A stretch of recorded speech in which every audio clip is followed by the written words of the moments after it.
is changing very rapidly, and many people aren't comfortable with the changes that are happening on almost a daily basis now. What we used to take for granted, the shelves, that the trucks will always run, increasingly we're seeing that can stop at a moment's notice, and then you and your family are in the lurch. You don't know what you're going to do. I've got a guest today who's helped me over the last decade to increase our family's resilience, and I would argue even anti-fragility. And you need to listen to this guy and pay attention to what he says, because I think that as Granddaddy Barry used to say, the cheese is getting binding. We're getting to a point now in society where you don't know if the lights are going to stay on. You don't know if the trucks are going to keep running. You need to start to begin to take care of your family and feed your family. I have with me today the great Jack Spirko. Jack Spirko, welcome. Hey, Ken, thanks for having me on, man. Oh, it's always a pleasure. I've been following Jack since back when he was in the Jetta. He's got a podcast. He's got over 3,000 episodes. The Survival Podcast. I've got a link in the show notes. And so if any of you guys are suddenly interested in, hey, I'd like to actually feed my family some percentage of the food they eat, I'd like to grow it or raise it or source it locally, he's got a podcast episode about that. You can literally put in anything from purslane to quail. He's got a podcast about that. Well, thanks for the introduction. Yeah, we've been doing it since 2008. So long ago that we were both fat when I started doing it. 100%. How long ago that was. And we've covered everything. The stuff we're going to talk about today with food production. We've covered preparedness. We covered, aquaponics, hydroponics, investing, starting a business, everything you need to do to design your life in a non-fragile, resilient way. Yes, I love it. So we're going to talk today about, and I'd like to gear this towards, and I actually want this to be a little inflammatory and in people's face. I want it because people need a wake-up call that the things that you have depended on and thoughtlessly just, it was going to be there your entire life. If you're in your 30s, 40s, 50s, 60s, and you're like, oh yeah, the stores always have, food on the shelves. There's always electricity. There's always water. You might want to reconsider your complacency. And so Jack and I are going to get up in your face. We're going to push you outside your comfort zone today, because society's changing, and it is not the thing that can just be taken for granted like it could be back in the 60s, 70s, and 80s. Yeah, definitely. I mean, if you needed a wake-up call, you should have got one just a few years ago. 100%. COVID started. It wasn't even really a problem. It was a government-created catastrophe that never needed to happen. But even within that, most of the supply shortage didn't come because there wasn't enough supply. It came because everybody went out and started buying stuff. And I want you to think about what disappeared. The first thing disappeared, the government said, go out and get dry goods, which was probably pretty stupid because that puts people in a tizzy when they hear that. So people that had never made a dry bean in their life went out and bought bags of beans and wheat berries. And those things are probably still sitting in a pantry somewhere. But what dried up next? Fresh vegetables and meat, which is what most people eat. And so, I remember walking into a really nice Albertsons, and the produce section looked like it was about to be a hurricane. And this is 2-3 months in, Ken. So that just shows you that pressure can cause it, even if there's not a supply disruption, right? And then the supply disruptions came. Then we had farmers burying hundreds and thousands of pigs and cattle, which was just stupid and never needed. Pouring out millions of gallons of milk because it didn't meet the specific criteria to be sold in a different way. And this is going to happen again. And the way it's going to happen again is anything that happened before will happen again.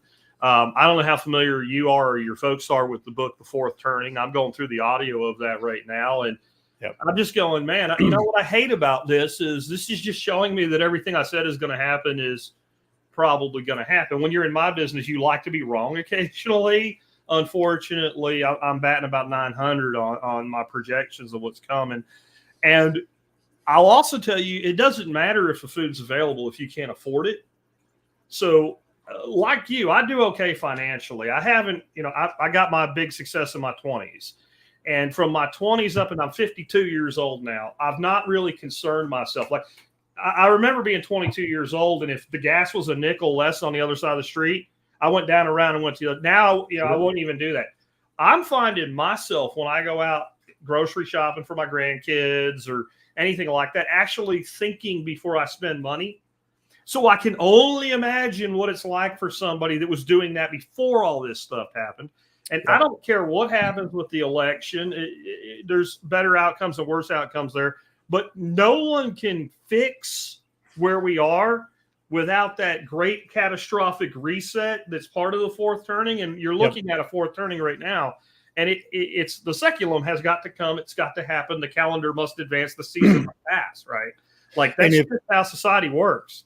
If anybody watching, when he says fourth turning and seculum, if you don't know what that means, you need to immediately buy a book called The Fourth Turning, or there's an Audible too for you ADHD dudes out there and chicks. You can listen to it while you're doing something else. I've read it twice, the hardback, and I've listened to it at least 2 or 3 other times. And the first time I listened to it, Jack, was 10 years ago. Yeah. And I had actually forgotten about it. And then I kept seeing all the things happen in society currently. And then I saw a Twitter post. I'm like, oh, yeah, I forgot about that book. And I went back and listened to it again with today's lens. Yeah. And I'm like, holy crap. And so Jack's exactly right. Regardless of who you're for in this upcoming presidential election, regardless of who gets elected, regardless of what policies they are even able to implement, we're going through a fourth turning right now. Yes, we are. And that means specific things are going to happen regardless of who's in power. Yeah, it's like when you read that, and it doesn't matter when. So seculum is a generation, just for those that don't know the term. But when you're listening to this, when they talk about wherever you fall, and Ken and I are Gen X, right? So no, I'm way younger than you, Jack. No, you ain't. Bullshit. Anyway, so Ken's actually he's older than me by a year or two. You can't tell because he dyes his hair. So when you read it, and you're reading about whatever generation you fall in, right? If you're a millennial, you're in the artist generation. If you're a Gen X, you're in the nomad generation. When you're reading about that particular generation in the 1600s, right? Times are different, but when you read it, you're like, this motherfucker looking at me? Like, do they know what? Like, it sounds like you're talking about a kid born in the 70s or the late 60s, but you're reading about a kid that was born in the 1650s. Yep. And that gives you confidence that the person that wrote the book might know what they're talking about. And I will also tell you that we have this predisposition to blame the youth. First of all, we made them. What they don't know how to do, we didn't teach them, so stop that. Yep. But if you read that book, the graphic, hard times, good times, strong men, weak men, all of us are present at every turning. It's just what stage in our generation are we in? So don't go blaming the Gen Zs for this. Yep. And there's documented archaeological just history, not even archaeology.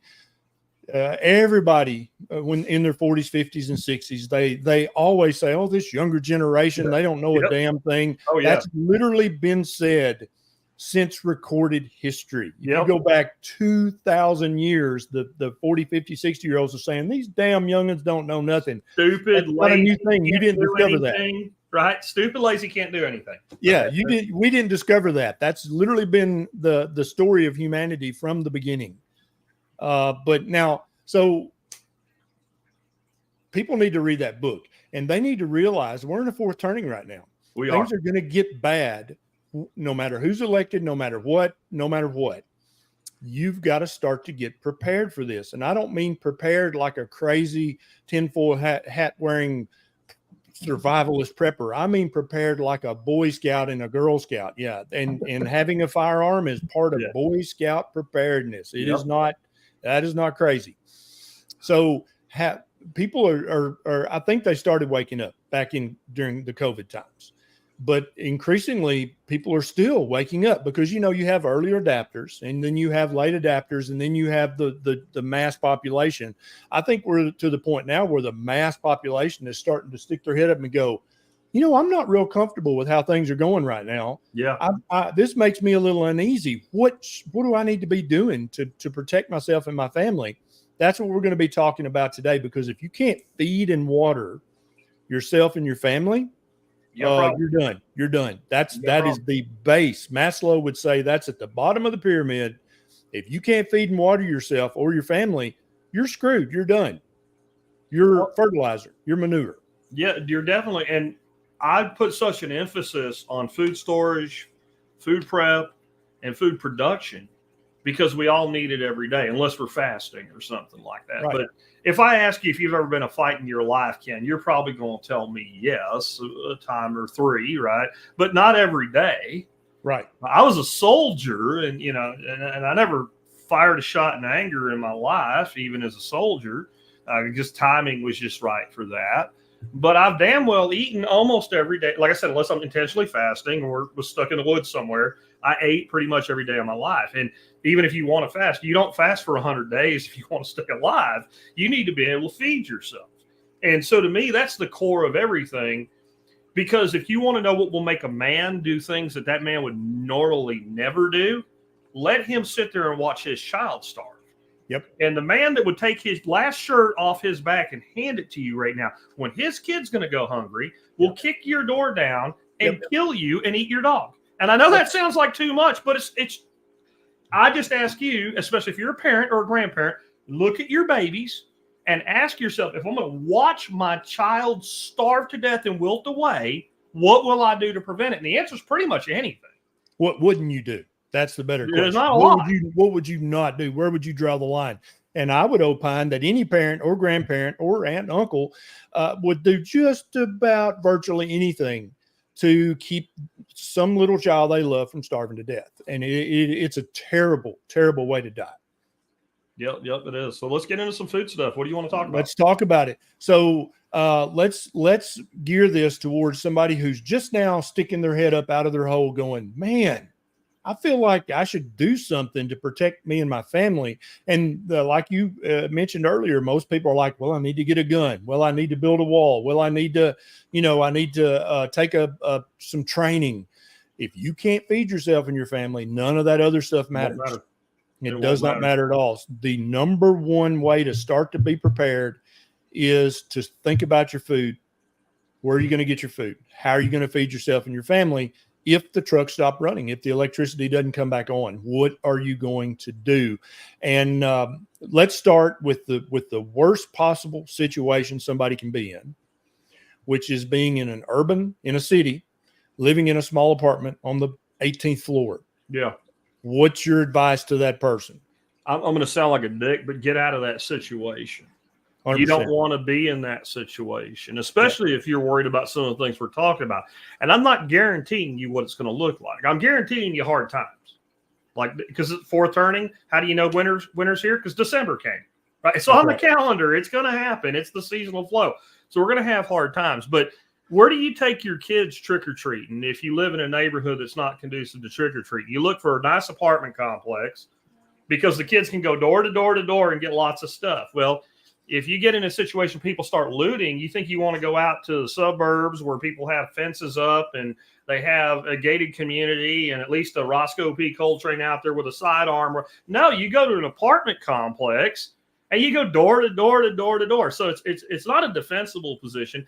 And I've talked about what you can do in an apartment, and I'll throw a little bit here, but the reality is you just don't have the space. If you live in the penthouse on the 18th floor and you got 1,500 square foot of roof, well, you might actually be in a pretty defensible position and your food's nice and safe. But if that's you, you're not asking me this question. So I'm going to tell you, you can do apartment gardens. You can do a little bit of hydroponics. Maybe you can raise some quail and some bird cages in your house if you want to live with the smell of quail poop, because you're going to have a lot of waste stream and not really a lot to do with it in that environment. So I would tell you my number one piece of advice is, number one, get out of apartments. And number two, if you live in what I call a flashpoint city, get the hell out. That doesn't mean you have to move to another state, but within that city limit and just on those beltway suburbs, get past that, right? So I'm not saying you got to run away to Idaho or something like that, or be like Ken and live in the middle of a mountain in Tennessee. I live in what one of the co-founders of permaculture, David Holgram, calls urban rural fringe. And you've been here, Ken. You know, if I put you in my backyard, you'd go, we're in the middle of fucking nowhere. Where the hell is this place? And it's 20 minutes to downtown Fort Worth. Yep. And that's good enough for me because Fort Worth is not a flashpoint city. If I lived this close to Dallas, I wouldn't be here. I would have got out long ago. Get away. When we had the BLM riots, you now know if you live next to a flashpoint city, if shit burned in the downtown, get away from there. And I know that sounds like an extreme attitude, but that was little compared to what we might, I'm not saying will, but we might deal with in the future. Oh, absolutely. And we see it repetitively. We saw it during the COVID crisis. We see it sporadically. I mean, Houston, they lost their electricity for weeks here recently from a hurricane. Yeah. And there was looting. I mean, that is human nature.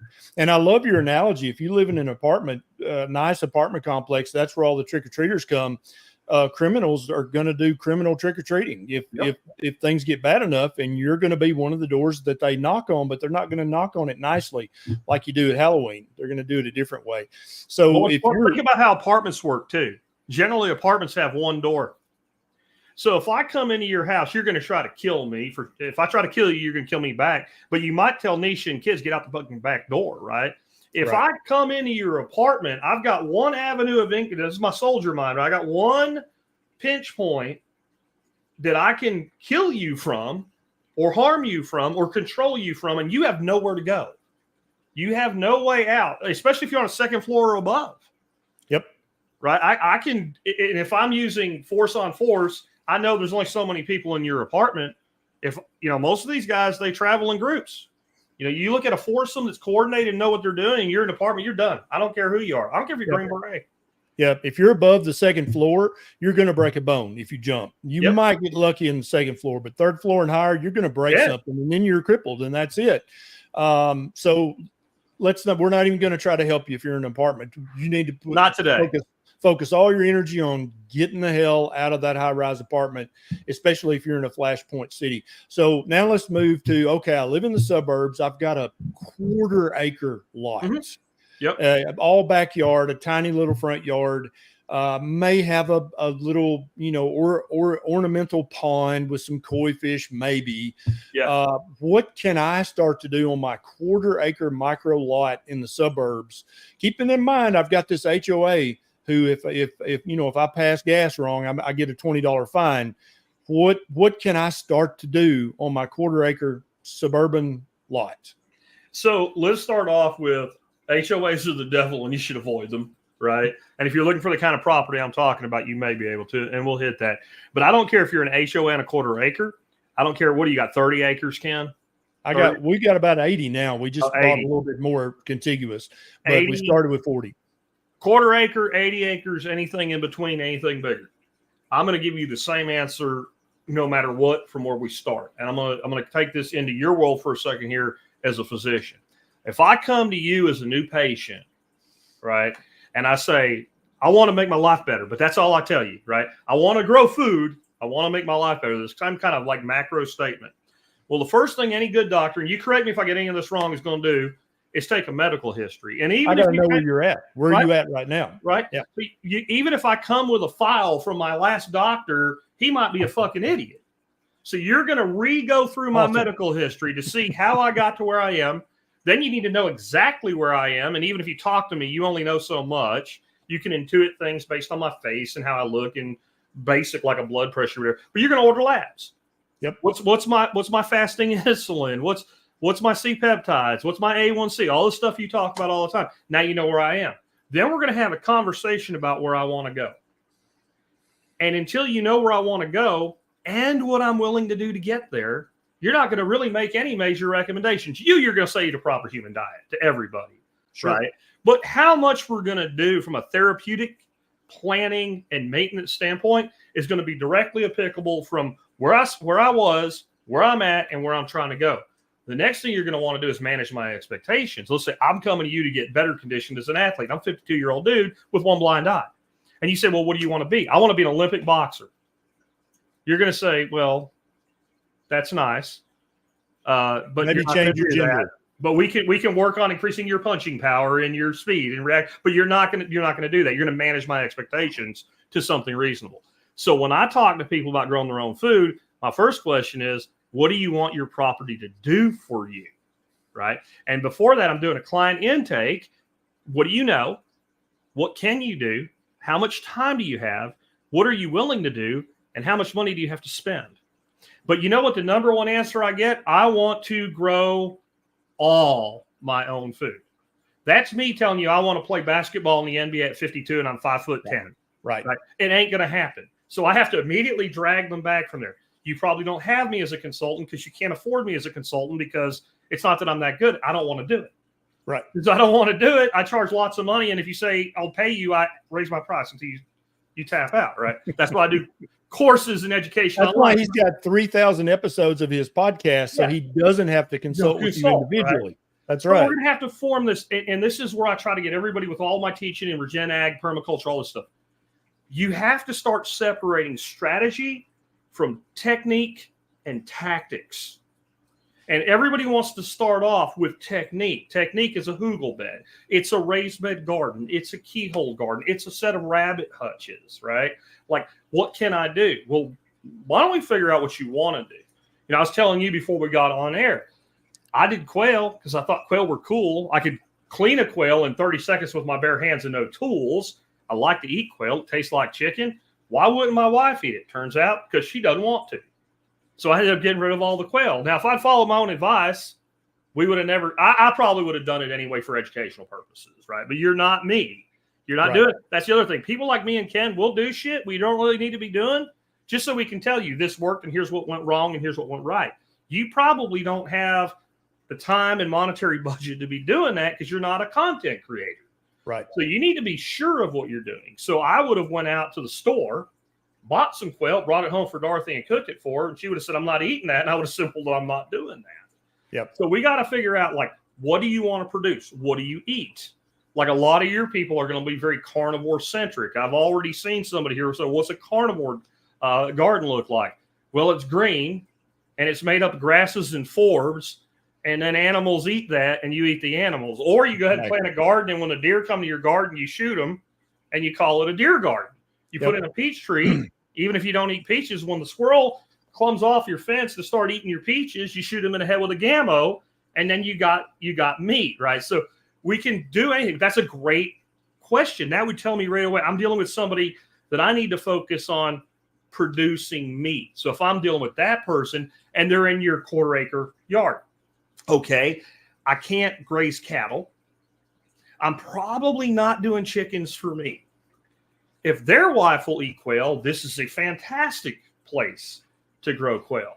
Yep. Right? So I'm going to think about quail. I'm going to find out from that. So you have to, what I'm saying is, all of your people listening to this need to be acting as their own consultant. You need to be sitting down and writing out a client survey, like you're taking on a new job, being me, and going to consult with a third party to make these recommendations. Then you need to do the hardest thing. And this is what good consultants do. You need to make yourself be honest. Yep. Because when I talk to somebody, because occasionally I will, like with a friend or something, like help them a little bit. Well, how much time do you have to work a week? They go 10, and I go, so 5 hours. Right? That's exactly, I mean, I cut it in half. What's your budget to build this chicken coop? They say $1,000. I put down $800. Right? I take 20 to 50% off whatever they tell me, because I know people lie. Don't lie to yourself. You won't have somebody like me to call you on your bullshit. So I think in today's time, we've lost the luxury of being able to lie to ourselves. That needs to stop. You got to be blatantly honest with yourself. What am I willing to do? What am I prepared to do? What can I afford to do? Now's not the time to play reindeer games with what you're capable of or what you can afford. You got to be realistic. And let me just also say, I noticed the viewer count just keeps going up. If you guys this content's valuable, please share this on your favorite social media. Hit the thumbs up, leave a comment. Tell us where you're at. I've seen several comments. People say, I didn't know Jack lived near Fort Worth. He's my neighbor. Yep. Tell us where you're watching from, because there's other people who are just like you who are freaked out. And if you do this as a community, if you do this as a team, it gets much, much easier. And also, the more of your neighbors who are prepared, Remember when the criminals come knocking on the door, you don't want to put your neighbor in the position of having to come and steal your stuff. What if you started right now doing this with your neighbor and saying, man, I'm really concerned. I'm going to raise quail. Why don't you get a few chickens? Or if you got enough property, why don't you get a few sheep? And we're going to do this together. You just turned your neighbor into an ally, and now your neighbor doesn't have to become a criminal. Yeah, share this content, because this will save people's lives when that fourth turning comes to completion. I don't want to say fruition. That's the wrong way to look at it. Yeah. When it comes to completion, you want your neighbor to be an ally, not a criminal. Yeah. Go ahead, Jack. I'm sorry. That is a good strategy, is getting other people involved. But I'm going to kind of map out. I've got a person that's willing to do a reasonable amount of work. They got a 1/4 acre. They're in the suburbs, but they have some freedom.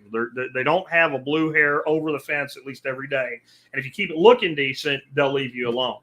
Well, also, people don't bother you when they can't see things. So most of our suburbs today have about a 6-foot privacy fence. So if I'm a carnivore or heavily carnivorous in my diet, I would look at things like quail and rabbits. Now I don't want to be dependent on the feed store. That's an issue. Now with quail, I'm going to go out to the feed store and I'm going to buy the best quality feed I can get. And I'm going to get myself about 400 to 500 pounds of it. I'm going to put it in galvanized trash cans in my garage. And I got food for a year. Easy. Quail don't eat that much. They're very efficient converters. But then I want to try to feed them off my property. I want to feed my rabbits off my property. And I don't want my neighbors to see what I'm doing. So I might go in and plant a whole bunch of our buddy Nick Ferguson's favorite thing in the world, because he likes selling them, fodder trees. Yes. I'm going to plant something like hybrid poplar, hybrid willow, white mulberry. And I'm going to plant those along my fence line, which is for most people completely wasted space. Now, since I'm doing animals, shade has gone from my enemy to my garden to an advantage for my livestock, because they're not going to die in the heat. And it's also going to block wind, which is also an advantage. And why am I going to plant those trees? Because I'm going to go out every time I need to. I'm going to go out and prune them. And I'm going to use those prunings. That's why they're called fodder trees. I'm going to feed my rabbits with them. Now, what are my rabbits going to, what does the thing do after it eats, Ken? Poops. About 24 hours later, it poops, right? Right. Which is a good thing, not a bad thing. So my rabbits are pooping like crazy now, but I'm not a gardener. Well, I just throw all that on my lawn, part of it anyway, and I'm going to improve my lawn. Now I'm going to get a bagging lawnmower. I'm going to go on YouTube and type in mini hay baler, and I'm going to learn how for about $50 to make a mini hay baler out of some plywood. And during my summer, every time I mow the grass, I'm going to make a couple bales of hay and toss them in my garage. Now my rabbits are going to eat year round. I'm going to have some rabbit pellets as a backup, just like I store food for my family. I'm going to have a backup for my animals, but I'm going to feed primarily off of that. Now I'm going to take the rest of my rabbit pellets. I'm going to take something like a 100-gallon Rubbermaid tub, or 2 or 3 of them. I'm going to put them in the shade. I'm going to throw my rabbit turds in there. I'm going to raise worms in there and make compost. If I am going to spread compost, I can use it, or I can sell it to somebody who's doing the gardening part, because I'm doing the meat part. And I'm going to take some nasty dog kibble and throw it in a couple of those bins, along with the rabbit turds, and black soldier flies are going to come. A black soldier fly looks like a wasp. It looks like a mud dauber wasp, but it doesn't sting. It doesn't do anything except breed and make a great big maggot, right? Black soldier fly larva, BSL. We call them BSLs because nobody likes the term maggot. Right. Now, what am I going to do with those? I'm going to feed them to my quail. I've got incredibly high-fat, high-protein free food, and I can probably grow enough of them things, because unless you live really far north, literally what I just said is all you have to do. Wet some dog food, kibble, not the canned stuff, though that'll work too. But the kibble works really good for some reason. Put it in that bin, and they will come. They're pretty much indigenous to most of the lower 48. So now what they'll do when they get ready to turn into a fly, they need to pupate. They'll crawl up out of that bin. You give them a little ramp, and they'll drop into whatever you give them, like a bucket. So you feed your quail, and any that you have in surplus, you throw them in the freezer, you throw them in a dehydrator. I like to dehydrate them more than freeze them, because then they store on a shelf instead of in the freezer where my food needs to go. Now I can feed my quail through the winter. Yep. Now I've got rabbit and quail protein, and I'm producing their food on my property. So if I'm carnivorous or highly carnivorous, even if I eat vegetables, my job is to make my property produce food for my food. That's what somebody said, what does a carnivore garden look like? If you have a few acres, it looks like clover and grass and plantain and chicory, because that will make sure you never have any parasitic problems, right? So it's a well-managed pasture. I'm probably spreading compost on that as well, or compost extract. I'm probably using biochar in that system, but I'm growing grass because my food eats grass. So when people say like you don't have a meat garden, I don't know of a single thing we eat that comes with a face that doesn't eat plants. Right. We don't generally eat carnivorous animals. You can, but I don't know when the last time is you had mountain lion steak. No, never had it. I did it once. It's not very good either. I did it once on a dare. It's not very good. Now, I'll tell you, I had quail for about a year and a half. Something finally got into them. But I found a wonderful synergy between quail and chickens. Yeah. And let me tell you what I discovered, and I'd never read this anywhere. So I bought this way too expensive quail hutch thing. You can build your own for literally free. Yeah. But, you know, I had to be extra. Yeah. It had the little self-waterer and the feeder and all that stuff. And I would put newspaper in the pan so they could poop on that. And then also they when they're eating, a lot of their food flies out. Right. So about every third day, I would take those pans out, and I'm like, I don't know what to do with this. I'll just dump it behind the quail hutch here. The chickens found that. And not only did they eat all the leftover food, but they also ate all the quail poop, and they ate the newspaper as well. And so after about 2 or 3 weeks of that, the chickens had learned when they heard me sliding the pans that the smorgasbord was coming, and they would literally mob and devour that. And so there was literally not a single thing wasted, including the newspaper. They ate it all and turned that into eggs. Yep. And so and then also about once a week, I would let the chickens into the quail hutch. Any of the quail food that had got knocked on the floor, they ate every single bit of it. There was zero waste. And so if chickens, that's another great way. And so that's just one way I found that quail and chicken live together very well. What would we have to add to our carnivore garden if we wanted to have chickens as well? It's a little tougher. I mean, they'll eat your BSL larvae as well, right? And they'll eat lots of things out of a garden. The issue with chickens is they're bigger birds, so they require more food. So you can get it, like, again, now you got to kind of look at using more of your property to do this, or you need a bigger piece of property. But like one of the things chickens really love, and it's incredible, as long as you don't try to exclusively feed it to them, is black oil sunflower. Yep. And it can be fed straight up, and it can be sprouted. And when you sprout it, you change the fat protein ratio, and believe it or not, you actually increase the fat content of a sunflower seed when you sprout it. I didn't say grow it to a fodder level like a little plant. I'm just saying when that little rootlet just sticks out of there and it expands, and it makes it a lot more volume as well. It starts to grow. It starts to convert energy into more biomass. So I would take black oil sunflower, for instance. I'd get a 5-gallon bucket, fill it halfway with water, take another 5-gallon bucket and drill a bunch of holes in it. How big? Smaller than a sunflower seed. Have you never seen every project you do? Well, what size drill bit you? Smaller than a sunflower seed, big enough for water to go through. Right. We put, 2 inches of sunflower seeds in there and soak it in that bucket overnight. Pull the one out with the hole in the bottom and stick it on a rack, and we'd stick another bucket and do that. At about 5 days, the first bucket's ready to feed, and you just keep that going in a rotation. Well, if you can do that with sunflower seeds from Tractor Supply, you can go buy a 50-gallon or a 40-pound bag of seed at Tractor Supply for about $16. You know what that is? It's seed. It says right on the label. You know what happens when you plant seed? It grows.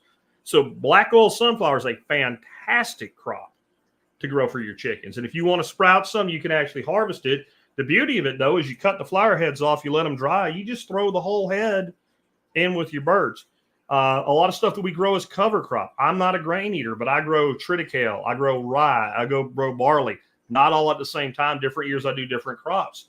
But whenever I do that, I take all the grain heads off out of my garden, and I bundle them up, and I hang them out in my shop building and let them dry out. And once they're dry, I throw them in burlap, and we just throw whole heads of grain. So you can do some of that. They're a little bit harder to feed from your land because you need more per bird. And so you have to do more work for them. Now, if you have I have a 3-acre property. My chickens probably get half their calories from feed. They get their other half from going out and working. And then a chicken is a recycling machine. If they'll eat quail poop and newspaper, they'll eat most of the food you eat. Here's the They'll problem. also eat roadkill. Most they will. Several times, Be careful. I would see a raccoon or something. I would just bring it home and throw it back there. They'll strip it down to the bone. Yeah, when you ever buy chicken, it says fed a vegetarian diet. There's only one way to have a vegetarian chicken. You have to put them in a cage and keep them in that cage. You let that chicken out of that cage for 5 seconds, and it's going to eat something that's alive. Yep. I was out the other night, and I was eating a piece of sausage, and I threw a piece to the chicken, and that chicken was so happy when it got that piece of sausage and took off. All the other chickens went after it. That's why you do it, to watch them chase each other. They love protein. They're carnivorous little things, man. They're an omnivore. They're a true omnivore, but they prefer protein over everything else. Why? It's harder to come by. Yep. Right? It's harder to find, right? So, like, I don't have a grasshopper problem here between chickens and ducks. There are no grasshoppers. Right? Exactly. They don't exist. They are wiped out. If I find one, he's like up on a sunflower plant, like, oh shit, I better not go down there because all my buddies are dead. So anything you can do to enhance the environment, then you can take the Billy Bond approach. So what he does, instead of paying for food, he'll go find a cafeteria or a sandwich shop or something like that. And this is the key when you do that. You do not say, I'm looking for scrap food to feed my animals, because they will tell you to go away. You say, I am very concerned about our environment. I am very, very concerned about global warming, and I want to help the planet, and you do too. So if you give me your garbage, I'll turn it into compost, which is the truth. It's the truth. Poop is compost. Yeah. Yes, I'm going to compost it with chickens or pigs or whatever. Yep. And so, but you know, when you hit on there about the quail and the chickens working together, you know what else works really well together with quail? Rabbits. So if we take rabbit hutches and we let that rabbit poop fall through, well, chickens will love that. You will never have a problem with dealing with that waste stream. And if it's enough rabbit manure that the chickens don't eat it all, because that doesn't take a lot of rabbits, and we create a system down there, well, we're going to end up with, whether we want to or not, so we might as well build it intentionally as a worm bin. Yep. And when you pull back those rabbit pellets, you'll just see worms like flip, like you have a Bubba's bait shop right there. You know what eats worms?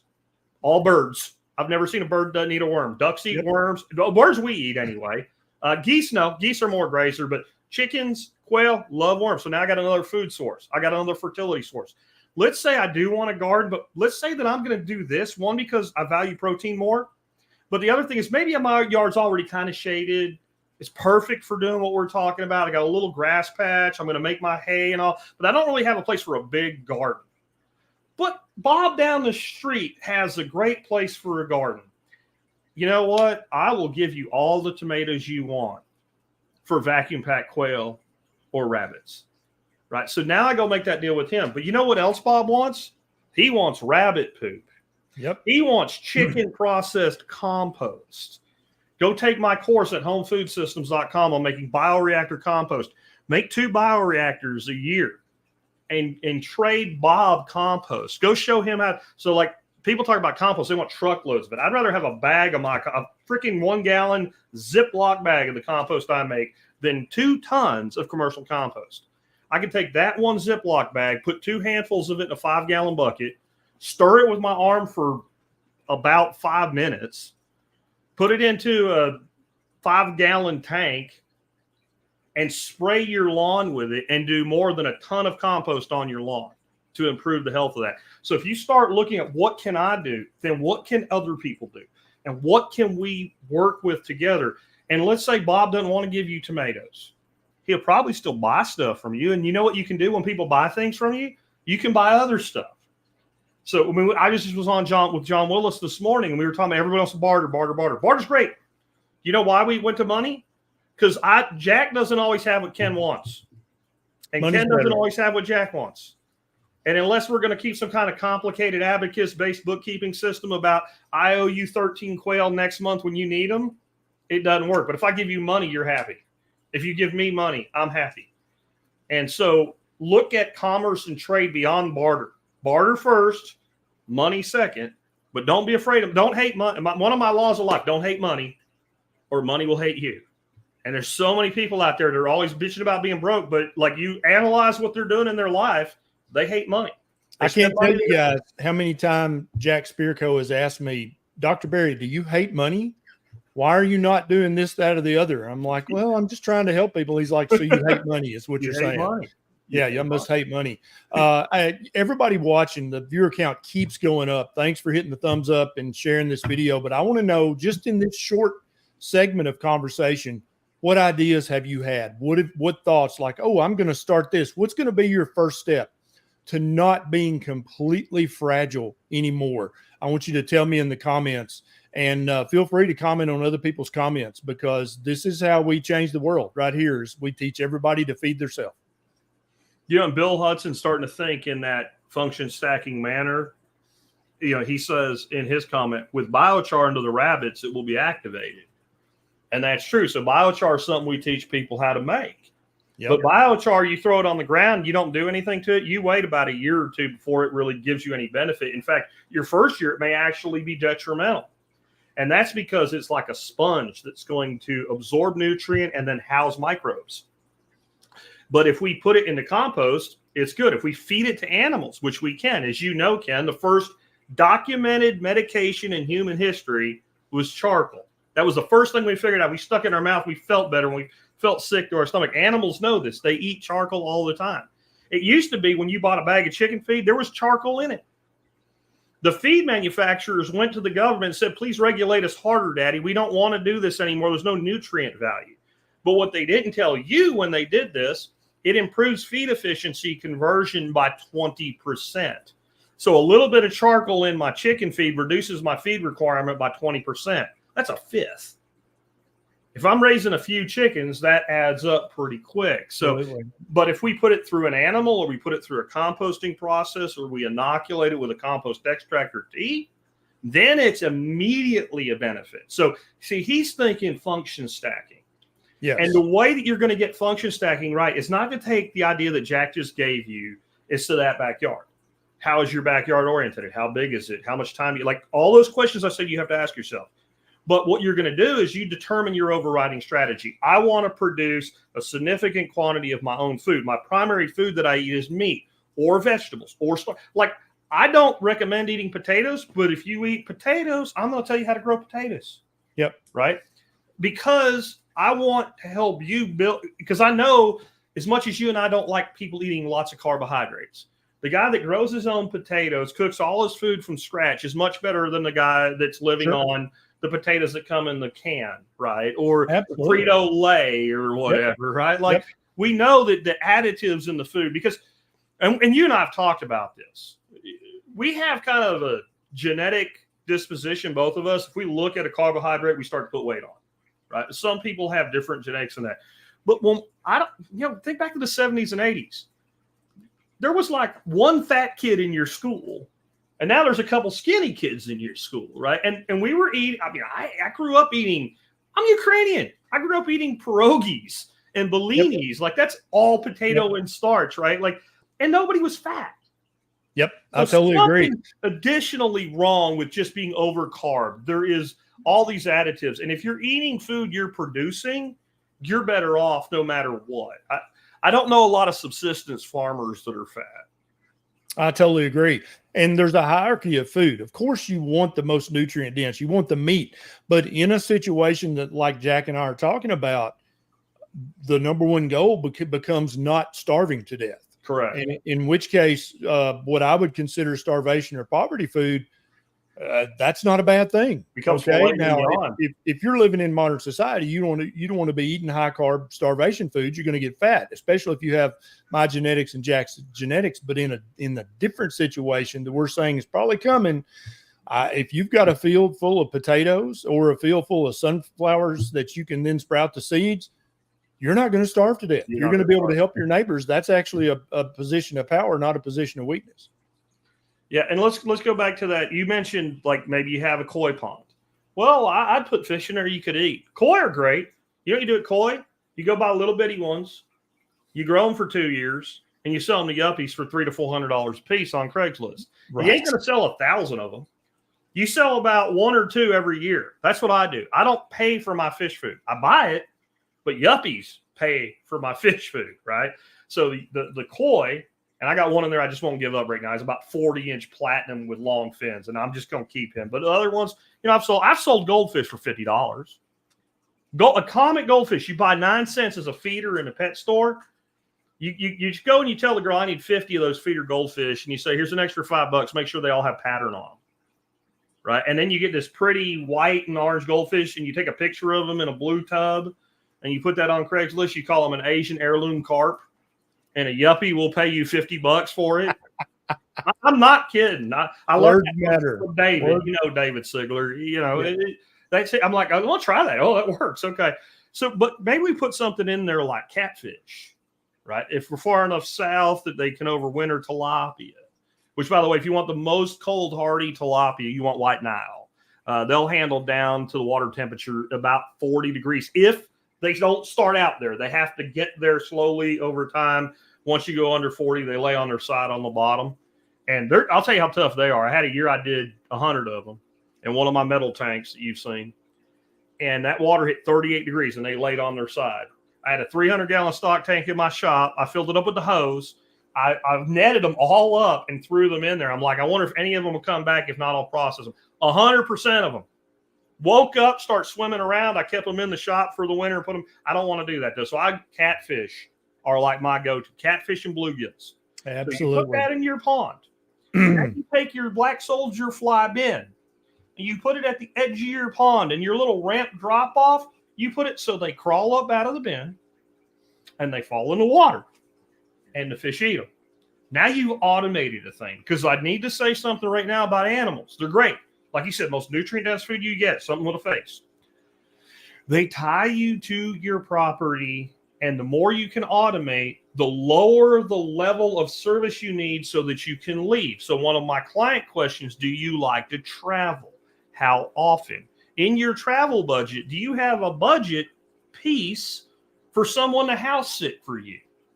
Right? My property, I've got all these aquatic systems, pumps running. I got 4 different species of animals running. I got geese and ducks and chickens running all over. I got dogs that need to be taken care of. I literally need someone to come stay here, right? If you're going to do that, make sure that you're okay with what you've done, because that little flock of 4 chickens that aren't that much work for you, when you get Bill from next door to take care of chickens and he doesn't know anything about chickens, you come home with 4 dead chickens.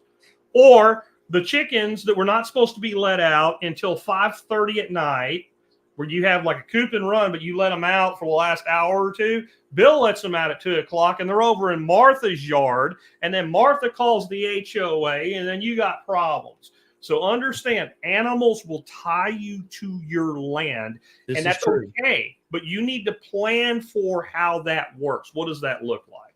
Yep. And if we have a farm pond behind our new, we're building a new house.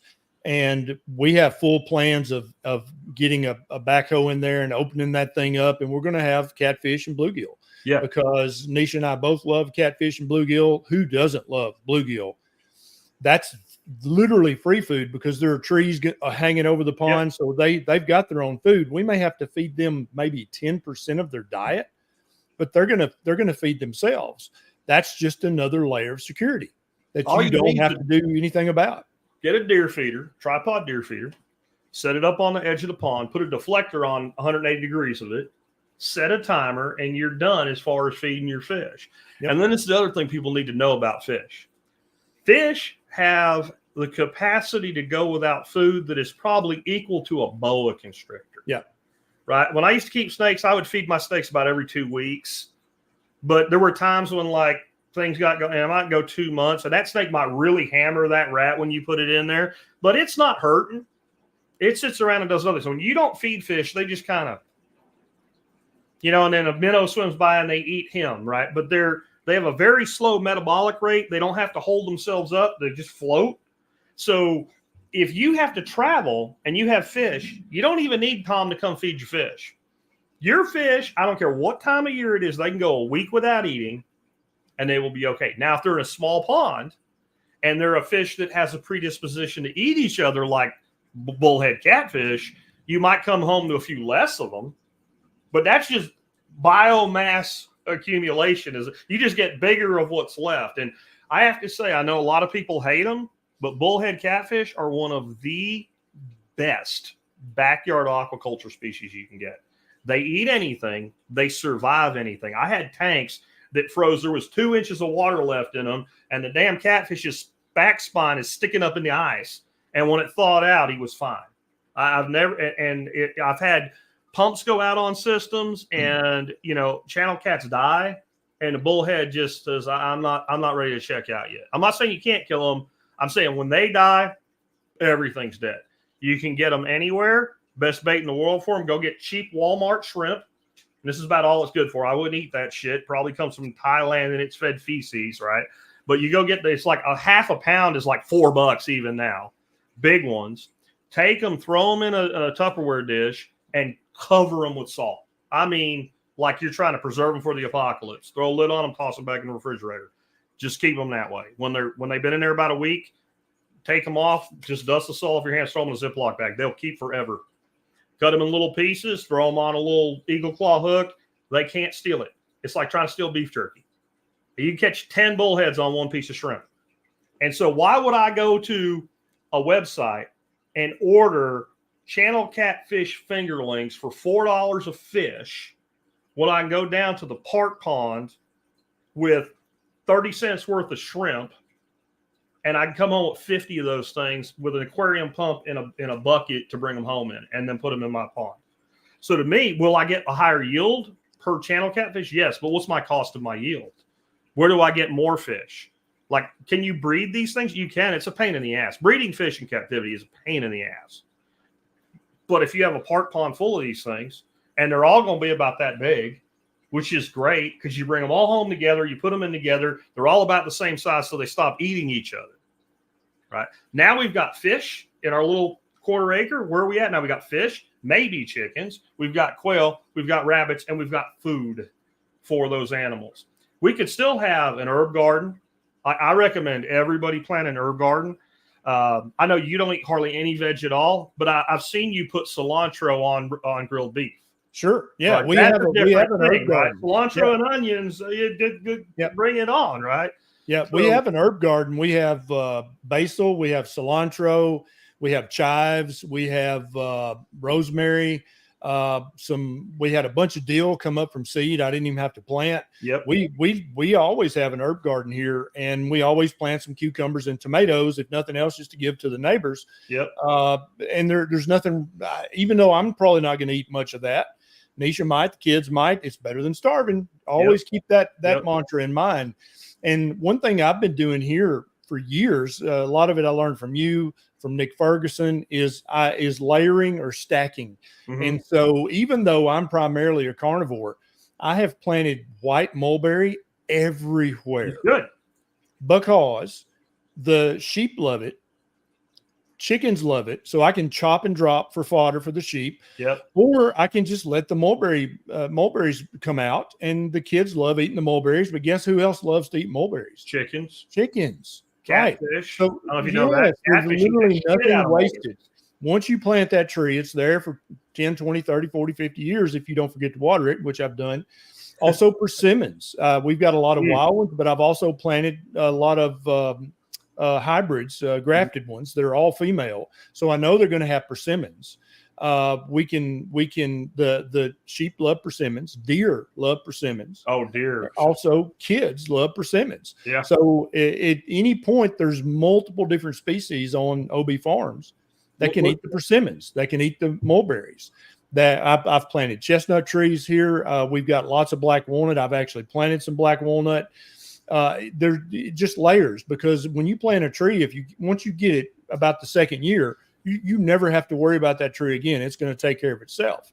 And it's a lot like the fish in the pond. Once you get that system set up and going, it's going to take care of itself. Very little input required by you. If you need to leave for a week, the tree's not going to die. The fish in the pond are not going to die. If you got sheep or chickens, you're going to have to find a neighbor who can open a gap and let the sheep rotate, set up the paddocks in advance. Mm-hmm. But Nisha and I, at least 2 or 3 times a year, we're gone for a week. And I just set up the paddocks in advance. And one of our neighbors, they just come on Thursday Let and them in the next one. open this paddock. The sheep know what to do. They don't have Oh, to yeah. be told what to do. They know exactly what to do. Yep. Yep. On the persimmon, like that is, if you want to be a grazer, especially cattle, that's going to be one of the keystone species that I'm going to advise you to put in your silvopasture model. And for people that maybe haven't heard that before, silvopasture is where we grow large laneway pasture, but fenced in, think of it, by trees. Because we do this for a variety of reasons. One, it increases our overall yield, but I bet you every person that lives where cattle are has driven by some farmer's field sometime and seen that one big oak tree that's about to die because there's nothing underneath it except compacted earth, because at noon, every cow on that pasture is under that tree because it's the only shade available to them. If you make shade everywhere, they'll move the fuck around. I've seen them do it, right? Yep. But Yep. now if I include in that overstory persimmon, and I love the, like you said, the grafted ones, and if anyone else knows, the easiest persimmon to grow is called fuyu. It's a Japanese version, and it doesn't need to be bledded, so it comes off the tree sweet. But the ones that do need to be bledded, they hang on them trees a long time. Yep. And in a lot of the country, they'll still be like a Native American, the little persimmons, they'll still be hanging on there in December and January. Which is perfect for me. Yes. Because now the sheep have got literally food every hanging time the wind tree. blows. Right? Exactly. High carbohydrate, which is bad for people, but good for sheep and cattle. Yes. And as far as how much ruminants like this, I can think back to about 25 years ago. I'm sitting up in a tree on the edge of a bean field, bow hunting deer, and I'm watching this little fork horn buck eat freaking persimmons. And I'm like, buddy, just give me 10 more yards and I'm going to barbecue your heart.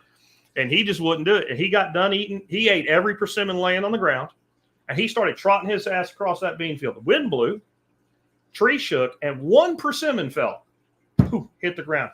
That deer stopped, whirled around, trotted back over, ate that persimmon. I'm like, come on, buddy. No, he left. But he stopped what he was doing to come back for one persimmon. That tells you those animals value that because it's incredible. We talk nutrient dense. They're worried about caloric density at that point. What's that animal trying to do in the winter? Make it till spring. They're living off freaking birch buds and shit like that in the winter. They don't do that because they want to. They do that because they got to get through it. So they want as much fat reserve. When I used to hunt all the time up in Pennsylvania, you hunt out by the farms where those deer are raiding the cornfields in the fall. You shoot a buck, even a average 150, 160 pound live weight buck in fall, you take it home and skin it, and the tallow on the back of that deer was an inch thick or better. You shoot one up in the mountains, you're lucky when you render the tallow out if you get a quart, right? Because that animal wants those, and they don't have the carbohydrate up in the mountain that they do down on the farms.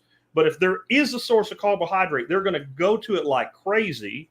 Again, I know the audience I'm talking to here, but you're not a deer. You're not a cow. They're supposed to eat that. You're not. You're supposed to eat them. Yep. And a lot of people, because I leave all the wild cherry, I leave the persimmons, I've planted a ton of mulberry, and they're like, but deer are going to come.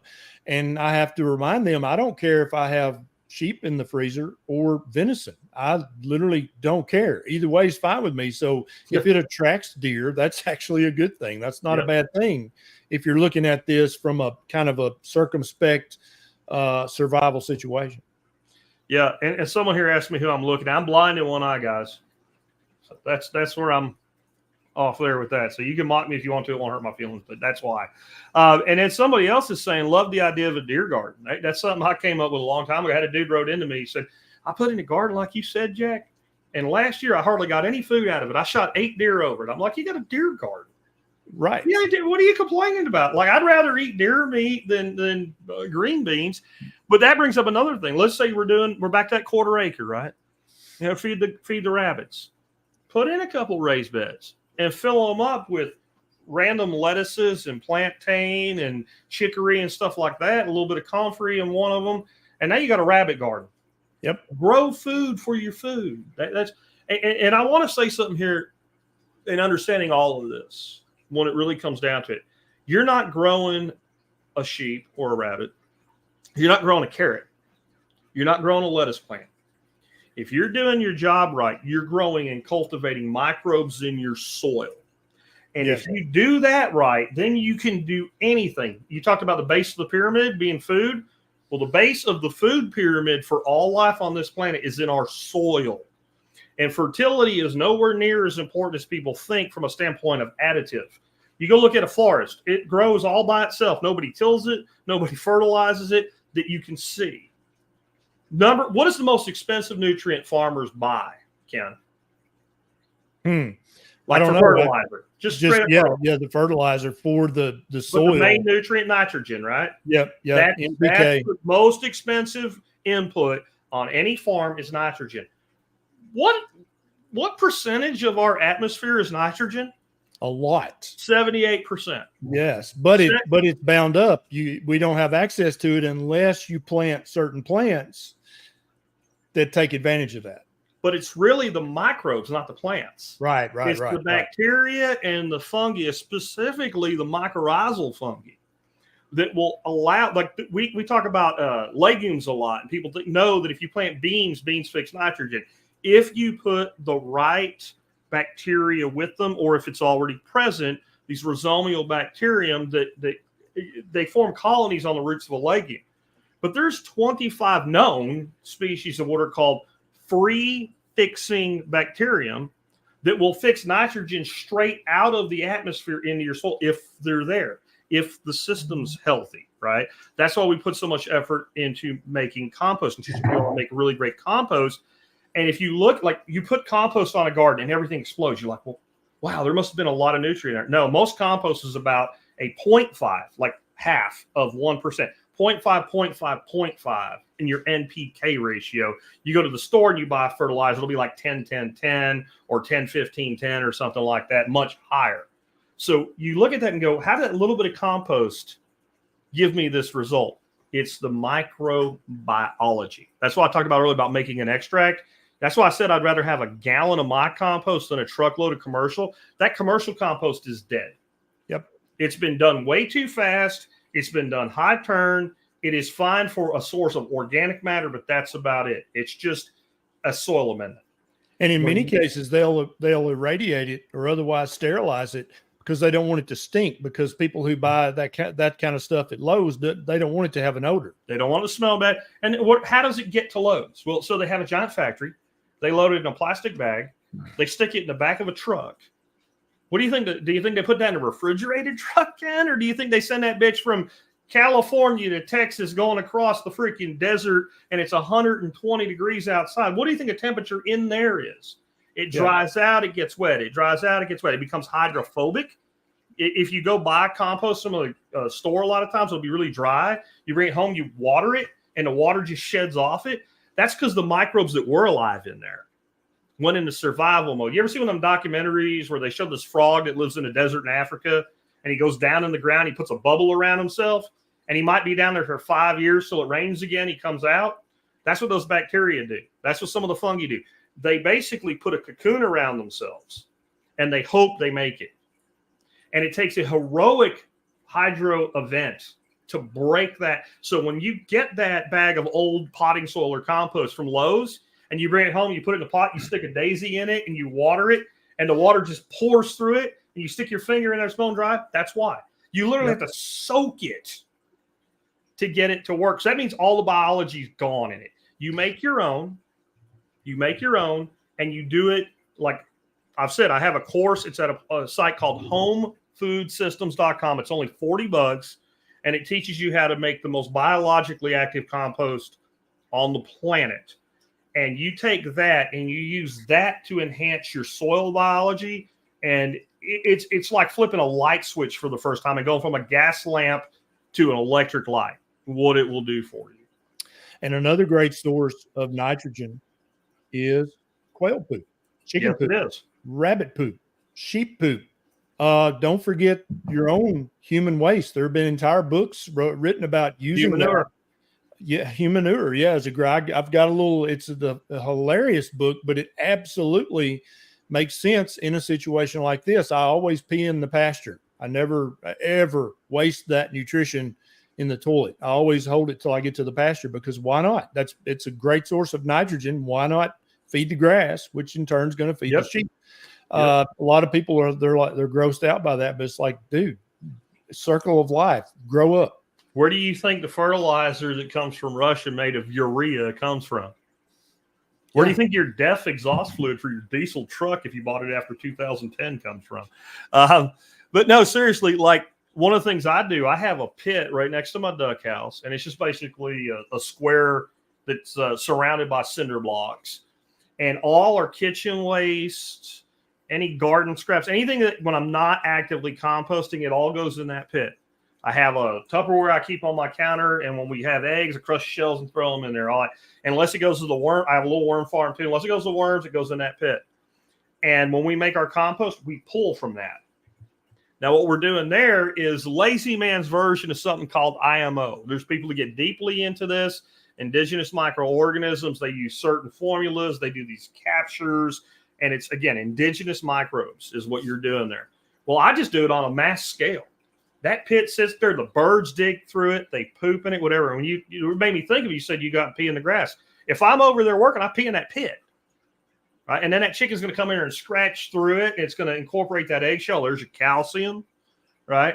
And then that all goes into the bioreactors once a year. So all the way we build the bioreactors, we take all of the straw out of the coop. We do a deep litter system once a year. We clean the whole coop out and reboot it.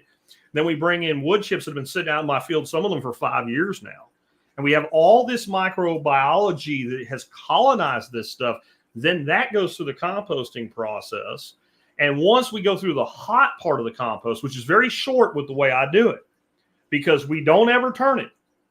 We don't ever turn it. Like if anybody here was ever in the military, you probably had the experience one day you came back from training and one of your platoon mates fucked up and left something out. So when you got back, instead of just going up to the barracks and sleeping for 3 hours before they woke you up in the morning, all your shit's laying on the ground. They call it a brown round tornado, where the drill sergeants just throw all your stuff out there. When you turn compost, you've done that to all the microbiology. They're sitting there trying to set up shop. And the most important thing in your compost isn't the bacteria, it's the fungi.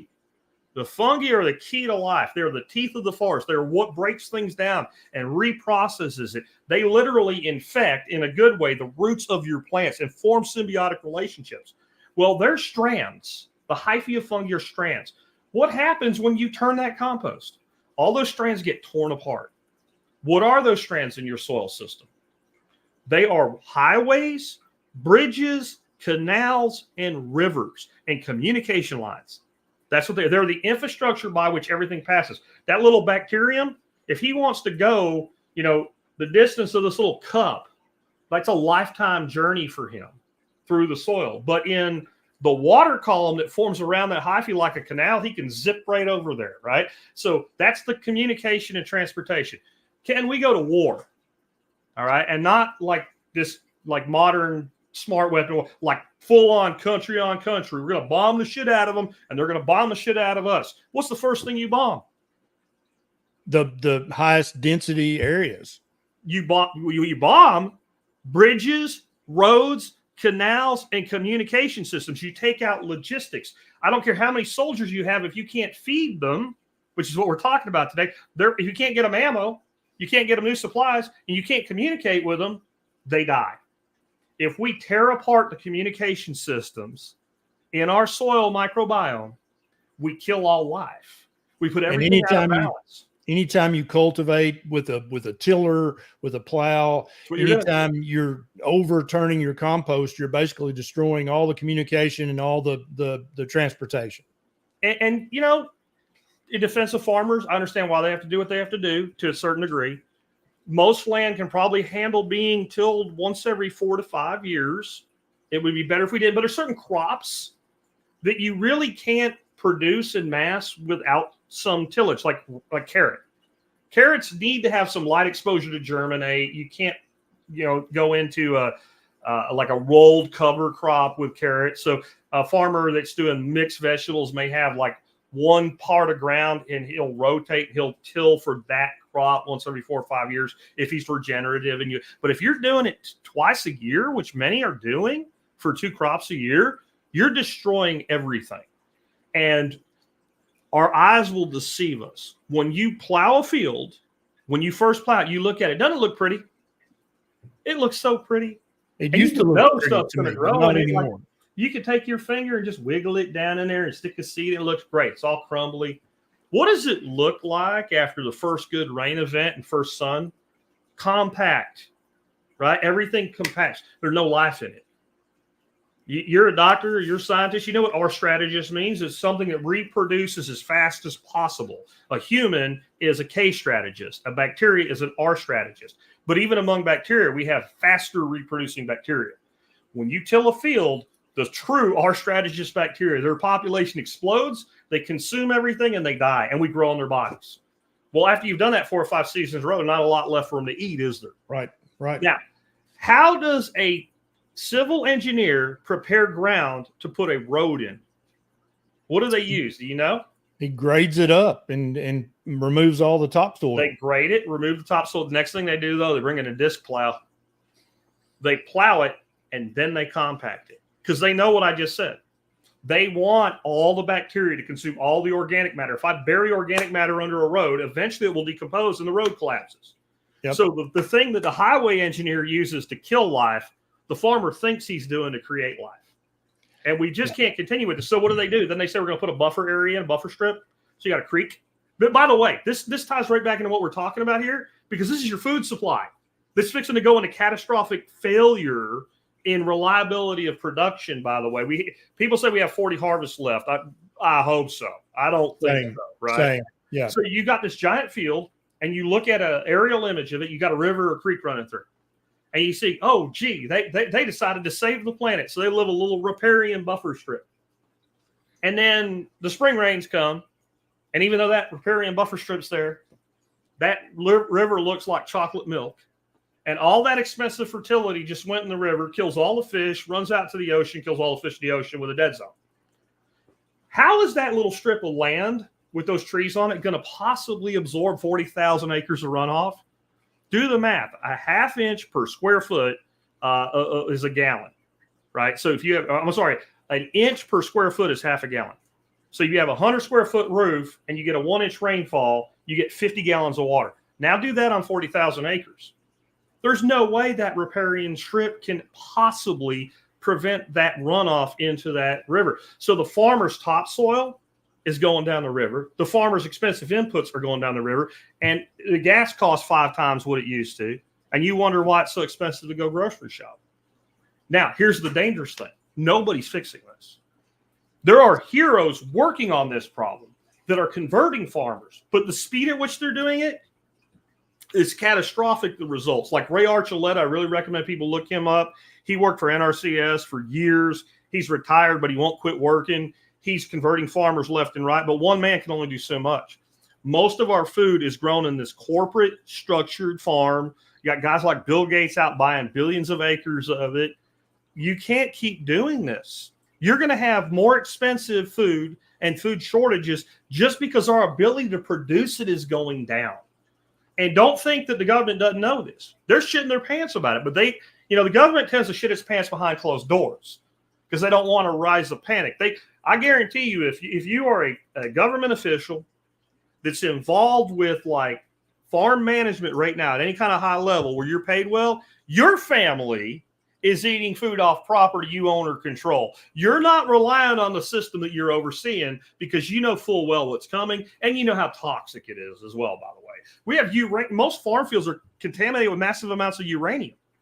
Did you know that? Where does the uranium come from? Florida. Not always, but that's the number one production. And how does it get from Florida to the average farm field?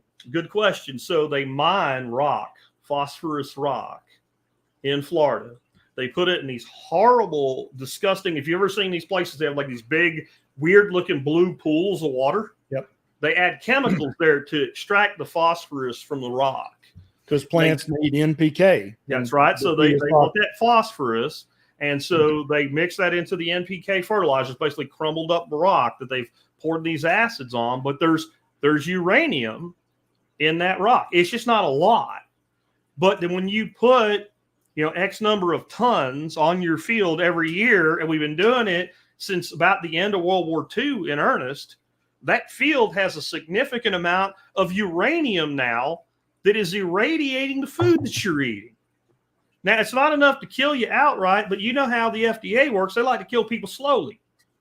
You get them sick and dying slowly, you can medicate them and make a profit. So we've irradiated our farm fields. We've denuded our topsoil. This continent used to be the envy of the world for the fertility that we had in the Great Plains.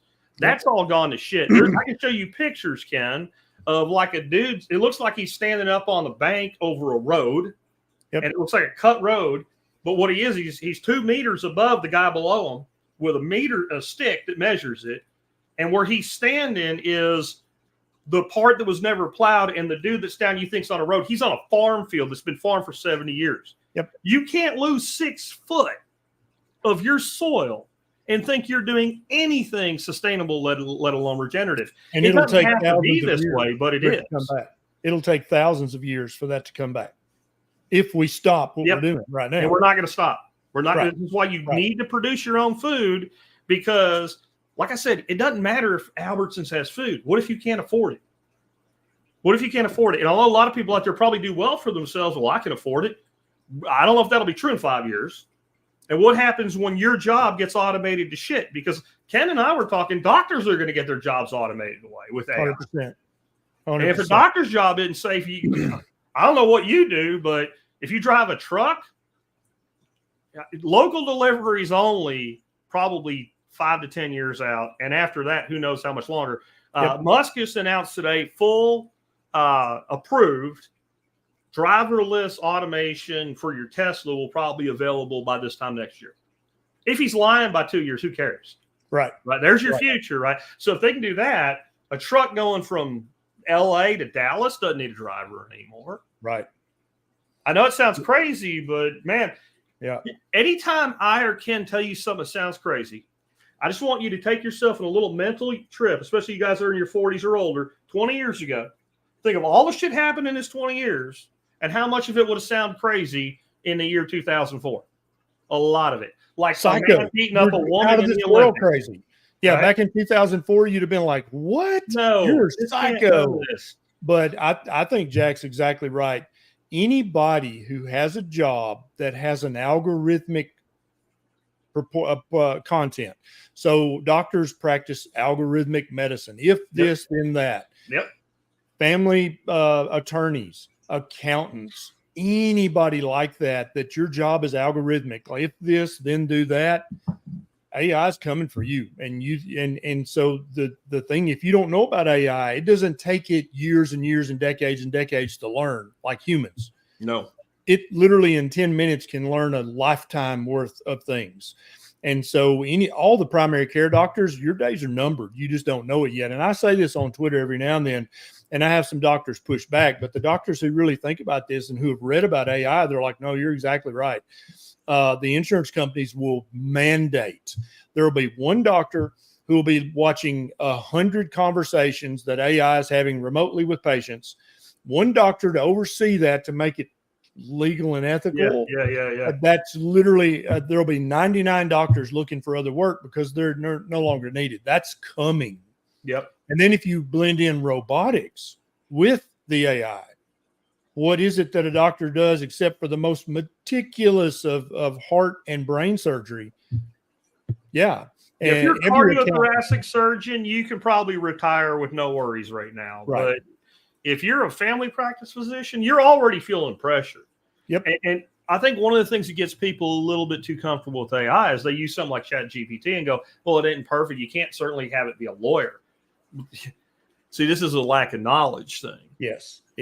There are people everywhere building dedicated AI models, like a group of herpetologists. That's weirdos like me that like snakes and amphibians, right? Reptiles and amphibians. We'll maybe build an AI model. It's only got to learn about reptiles and amphibians. So if you're a lawyer, some lawyers have gotten in some trouble using AI because they've been speeding up writing briefs and stuff.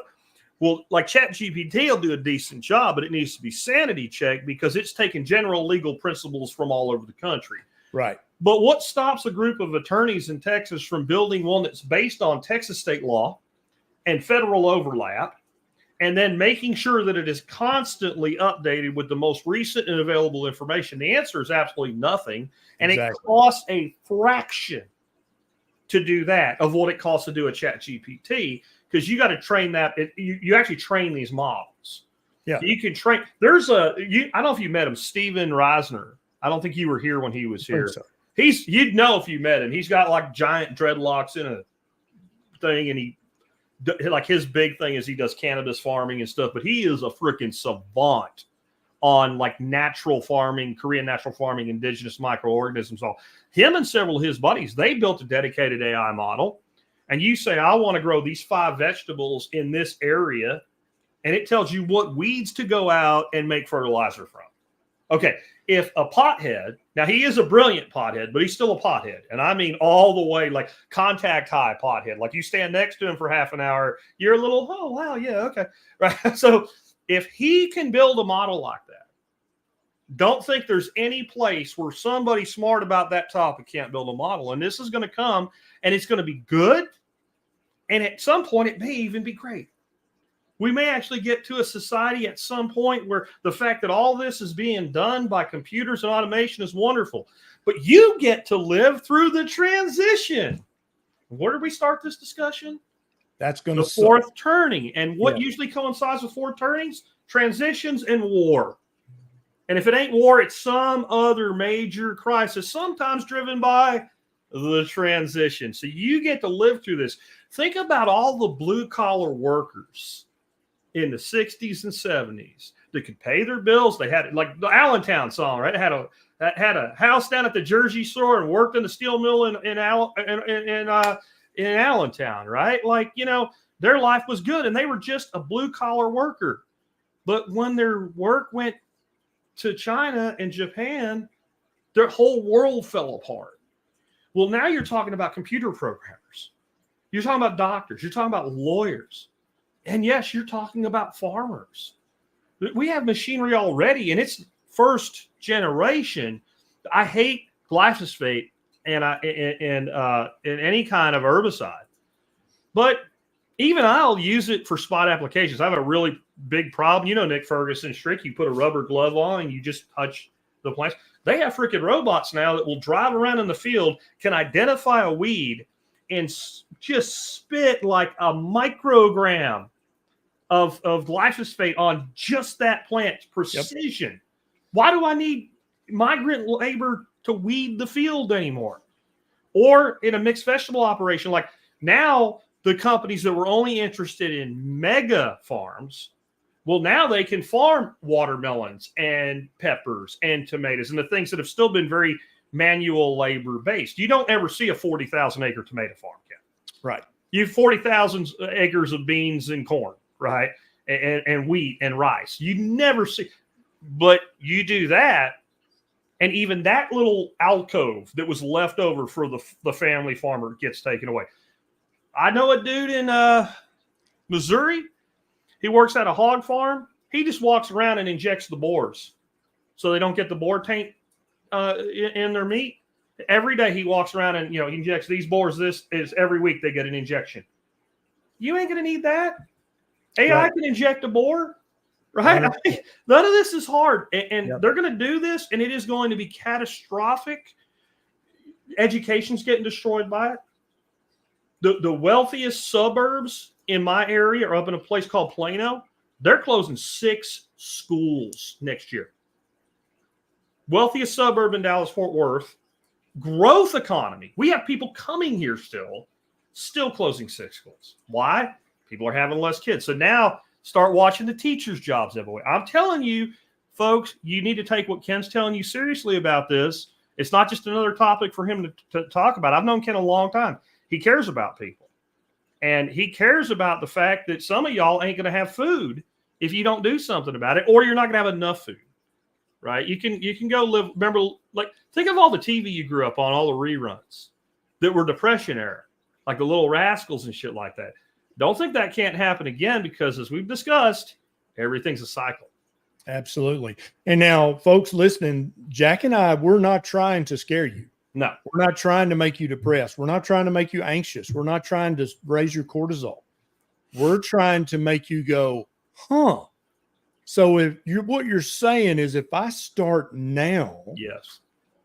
and I start listening to Jack's podcasts, and every time I'm like, well, maybe I'll raise rabbits. He's probably got 10 podcasts on just raising rabbits for meat. We've done 2 this month or last month. Black soldier flies. I wonder how many podcasts he's got on that. You should check it out. There's a link in the show notes.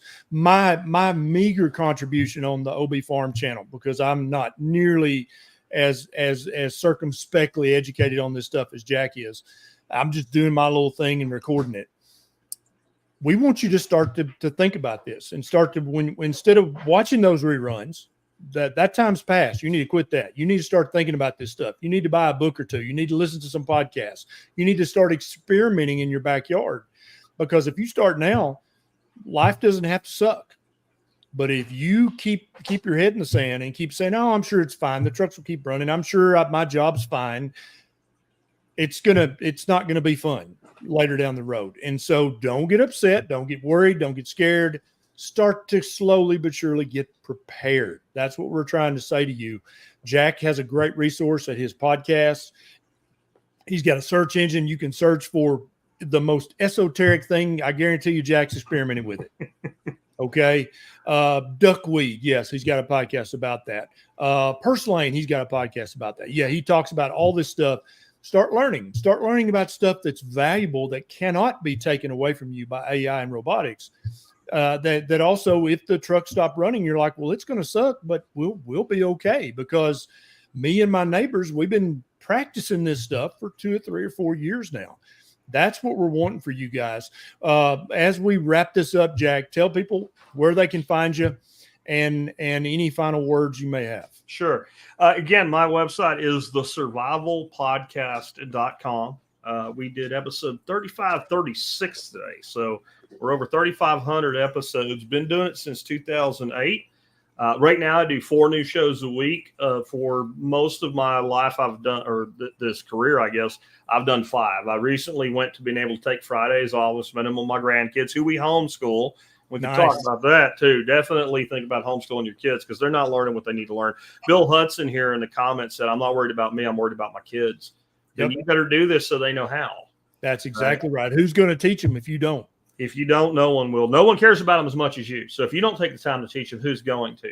The other thing I'll tell you is I do have these courses I alluded to a couple of times. Again, the website is called homefoodsystems.com. We only have 2 courses there right now. I'm actually about to drop my 3rd course on cover crops for gardeners. I do everything design. I take the ag stuff from the cutting edge agriculture stuff, but you will find that you don't have the equipment a farmer has. Farmers have front end loaders. So if your composter is 6.5 foot tall, you don't care. You don't want to do that in your backyard. So I take that tech and I break it down to where the average person can do it in their backyard. I have the composting course. Again, that's $40. I also have a course that's free. It's called Principle-Based Permaculture Design. I take David Holmgren's 12 principles. And this is what I want to finish with, is principle-based design. The reason I did that course was, 1, so you could take it for free and see if you like me and decide I'm not too much of a dick to learn from.